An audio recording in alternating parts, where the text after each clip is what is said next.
What is up, fellow riders? As you guys may have known, I've been using Zebra Ebike for food delivery since March 2020. So far, it has been really great experience, and not to mention, Zebra Ebike is one of the most popular e-bikes for food delivery riders because of its 24-inch big tires. Of course, every e-bike comes with its pros and cons, and if you'd like to check out the reviews of this e-bike, check out the links that I put in the description box below. So today's video is a twist, and we are going on a different direction, exposing the flaws of Zebra Ebike, and of course sharing with you on how to rectify these issues. First and foremost, the drawback of Zebra Ebike stem is that the stem may come loose easily. This could be easily prevented by not using the front brake, but instead only using the rear brake. In the event that you are already experiencing shaky stem with Zebra Ebike, here's a quick tip for you on how to rectify Zebra Ebike's shaky stem. You will need to get an adjustable spanner, lift up the covering,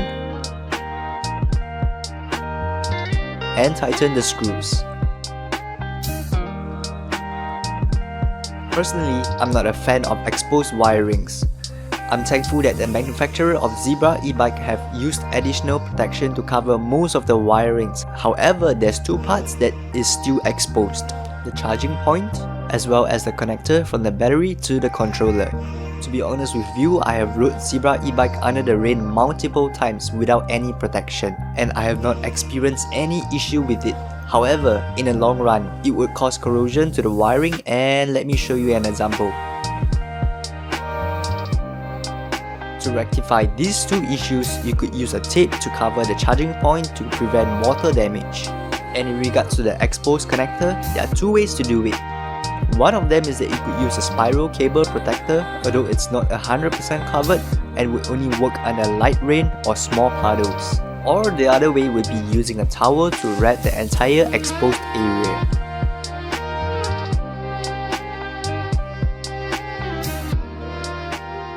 The third and final drawback about Zebra Ebike is that it is quite difficult to remove the battery.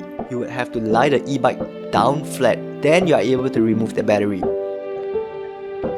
Although this is not a big issue, but it definitely brings some inconvenience, and not mentioning that you are investing a huge sum of money.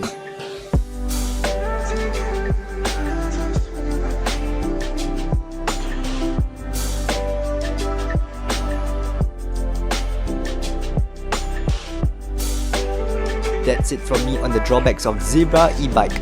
I do not want this to be a negative video, but if you have found more drawbacks, you could comment it down below and share with us on how to rectify the issues. Nonetheless, I've yet to find an e-bike that's better than Zebra, and will still be using it for most of my deliveries. Other than GrabFood vlogging and delivery hacks, from time to time I do reviews as well.